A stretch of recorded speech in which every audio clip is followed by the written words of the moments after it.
A mutual fund is a collective investment that pulls together the money of a large number of investors to purchase a variety of securities, like stocks or bonds. When you purchase a share in a mutual fund, you have a small stake of all investments included in that fund. Think of a mutual fund like a basket of investments. When you purchase a share in a mutual fund, you are buying one share of this basket, and therefore have a stake in one small fraction of all the investments in that fund. Mutual funds can potentially benefit investors in several ways. They are a way to make a diversified investment. Most are managed by financial professionals, and because of the wide variety of mutual funds, they allow investors to participate in a wide variety of investment types. Let's walk through an example of how a mutual fund works. Suppose there's an investor who wants to invest some of his retirement portfolio in the stock market, but he doesn't have time to analyze individual stocks and create a diversified stock portfolio.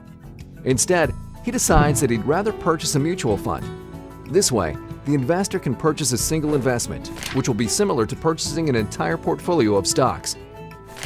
But which mutual fund is right for him? To find the right one, he uses online tools such as mutual fund searches and ratings given by independent third-party organizations to find a mutual fund that meets his investing goals. Once he finds a fund that looks like a good fit, he reviews the fund's prospectus, which is the official summary and explanation of how the fund operates. The prospectus provides a variety of information about the fund, including its fees and charges, minimum investment amounts, performance history, risks, and other useful information.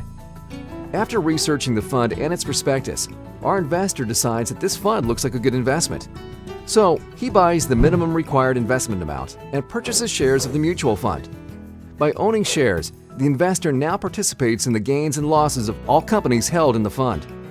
A benefit of this is diversification, which is when an investment or portfolio is spread across several different investments. Doing this can help lower risk. For example, if one company that the fund invests in has a rough year, the impact on the fund's total assets can be small, because that struggling company is only one fraction of the fund's total assets. Like most other mutual funds, the fund the investor chose is actively managed, meaning it is run by a fund manager or managers who buy and sell the fund's assets. Fund managers aim to provide the biggest returns they can for investors by using financial analysis and professional expertise. While a talented manager could earn good returns for the investor's fund, there is no guarantee of success. If a manager makes choices that don't pay off, our investor won't earn the returns he was hoping for. However, even if the fund doesn't perform well, the manager still collects a fee, which is paid from fund assets, meaning even lower returns. Management fees aren't the only costs our investor has to pay either. Besides transaction fees, the fund may have a sales load, which is a charge to either buy or sell shares. Some funds also charge an additional load if shares are sold within a specific time frame. Now that the investor is bought into a fund, how might he make money from it? One way is through appreciation, which is when the fund's shares go up in value. Typically, when the fund's assets rise in value, the fund's shares do the same. Unlike a stock, the value of a fund's shares does not change throughout the trading day. Instead, the fund's value is calculated and updated when the market closes. Another way an investor might make money through a mutual fund is from a dividend payment, which is when a mutual fund pays out a portion of its earnings to shareholders. However, when the fund's assets fall in value, the fund's shares do the same, which is a risk of owning a mutual fund. One benefit to mutual funds is the variety of mutual funds available.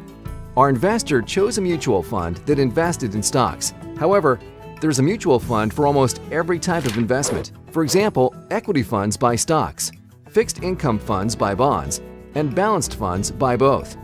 Some mutual funds may invest in a whole index, while some others focus on stocks of a certain country or market sector. Certain funds have different objectives as well. Some may look for riskier stocks in growing industries, while others will invest in more stable companies.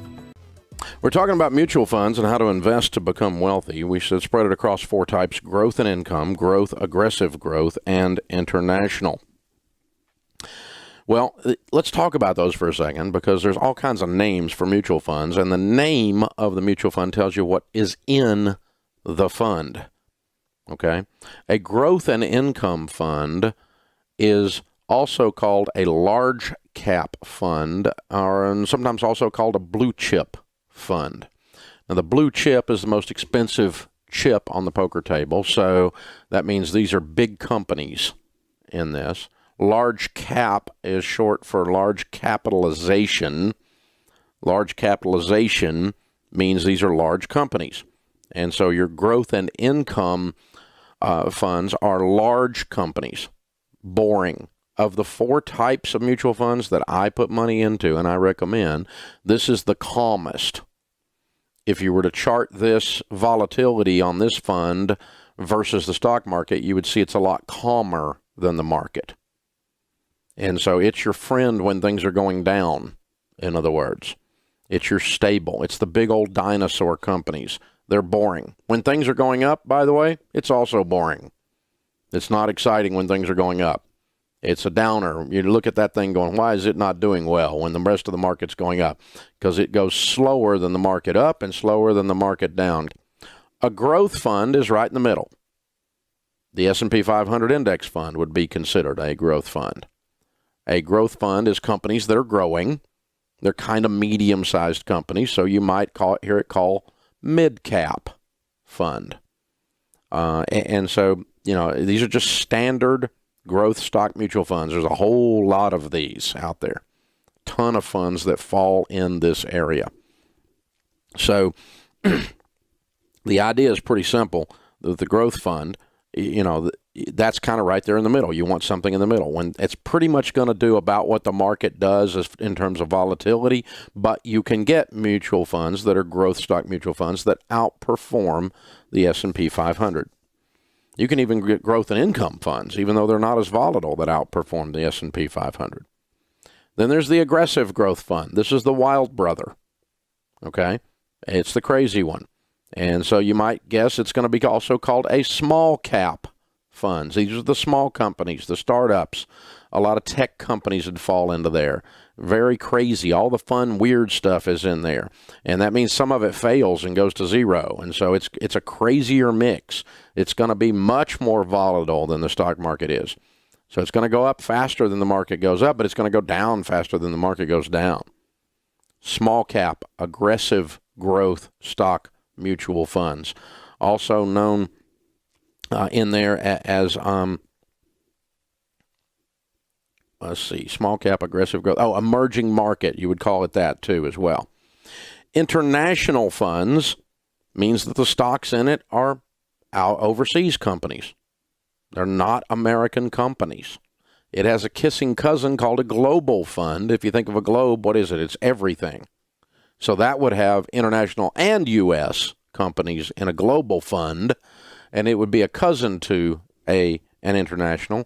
By the way, American companies generally outperform other international companies by and large as a group, and so your international fund will be your worst performing of the 4 over the last several decades. And a global fund will outperform an international fund because you put some spice in there, you put some American companies in there usually.